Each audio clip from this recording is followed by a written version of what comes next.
In my book, there's a lot of genealogical research, you know, going back, Dick's family, my family, these heroic and amazing tales of people who went west. But one of the things I discovered is that Dick and Barack Obama are 8th cousins. What? Is that an amazing thing? Yes, if you go back 8 generations, really? They have a common ancestor. These spiritual beings have been ruling this planet through very specific bloodlines, who long ago swore allegiance to these beings in exchange for wealth and power over the human race. In preparing the whole world for the ultimate spiritual deception these evil entities have planned. These bloodlines are literally able to be traced by genealogists all the way back to ancient Sumer and Babylonia, and these human familiars or pets of the demonic angels have worshipped Satan and his minions under many forms from the time of Sumer right up to our present day. So there were new beings planted in the garden. Primarily, they had been created to function as sources of food for the collection of gods that had been possessed by evil. Secondarily, they were to be used as physical vessels to be possessed by the gods. Once possessed, they would be used to carry out evil's plan to spread death and destruction on earth. Incest was practiced by ancient Egyptian royalty. Mothers married sons and brothers married sisters to keep the power and the money all in the family. Like their pharaonic ancestors, the British monarchy have a long history of incestuous inbreeding.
Is of an interbreeding between a non-human race, force, whatever, and humans, creating a hybrid bloodline, a fusion of the two DNAs.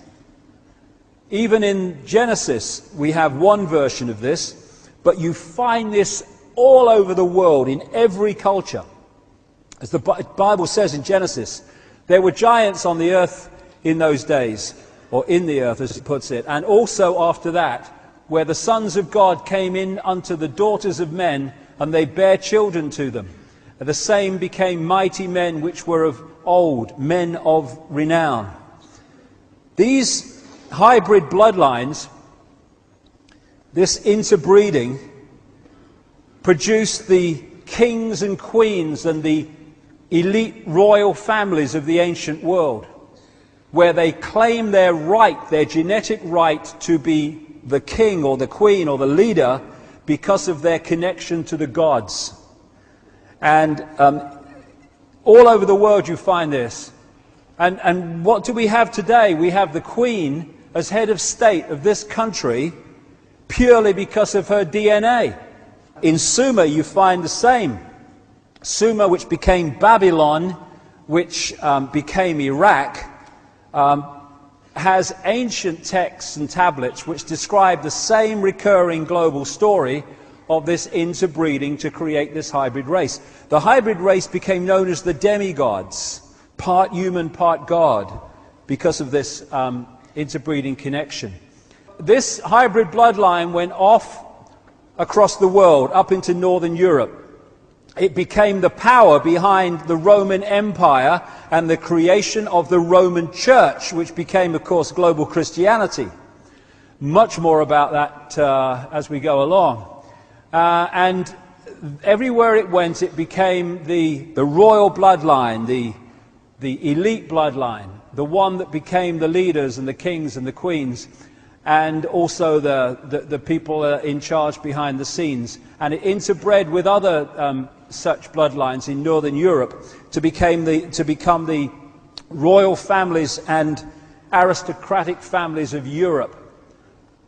And so today, these hybrid bloodlines are known as the Illuminati, the illuminated ones, and they're the ones that control the transnational corporations, governments, the banking system, the whole shebang that dictates and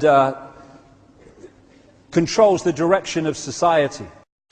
Many of the United States presidents have blood relations with each other. The Bush lineage has blood ties to a great number of former presidents. George Washington, Millard Fillmore, Franklin Pierce, Abraham Lincoln, Ulysses Grant, Rutherford Hayes, James Garfield, Grover Cleveland, Teddy Roosevelt, William Taft, Calvin Coolidge, Herbert Hoover, Franklin Roosevelt, Richard Nixon, and Gerald Ford. Michael Tessarion points out in his work that Bush is closely related to every European monarch on and off the throne, and has kinship with every member of Britain's royal family. Bush's family tree can be documented as far back as the early 15th century. He has a direct descent from Henry III and from Henry VIII's sister Mary Tudor. He is also descended from Charles II of England. And we also find that George W. Bush is a direct descendant of Godfrey the Bullion. Godfrey was the first king of Jerusalem after he recaptured it from the Saracens, which was the name for the Islamic faith during the Middle Ages. It is interesting to note that the current occupation of the United States in the Middle East was re-established by the same family, George Bush Sr. in 1991, and again by George Bush Jr. in 2003. George Bush Jr. is then found to be a cousin to both opposing candidates of his 2 terms in office, Al Gore and John Kerry. Democratic President Barack Obama also has blood ties with George W. Bush, as well as Gerald Ford, Lyndon Johnson, Harry Truman, James Madison, and the British Prime Minister Sir Winston Churchill. On the opposing side of the 2008 presidential ballot, John McCain is descended from Robert the Bruce, King William I of Scotland, and also Godfrey the Bullion. Let me take you through this, branch by branch. The 101st Airborne Division, Air Assault. Vice President Dick Cheney, the man who's only a heartbeat away from the presidency, is actually a blood relation. He's President Bush's 9th cousin once removed. Cheney's cousin Barack Obama is also Bush's 11th cousin and the 9th cousin of Brad Pitt. But we're only just getting started. President Lincoln was President Bush's 7th cousin 5 times removed, and Bush shared more than just a ballot with John Kerry. That's right, they're 9th cousins twice removed. There's also royalty in the Bush bloodline. Princess Diana was Bush's 11th cousin twice removed. And then there's this bombshell. Happy birthday, Mr. President. Sure, she may have been singing to JFK, but what about GWB? He is, after all, her 9th cousin 3 times removed.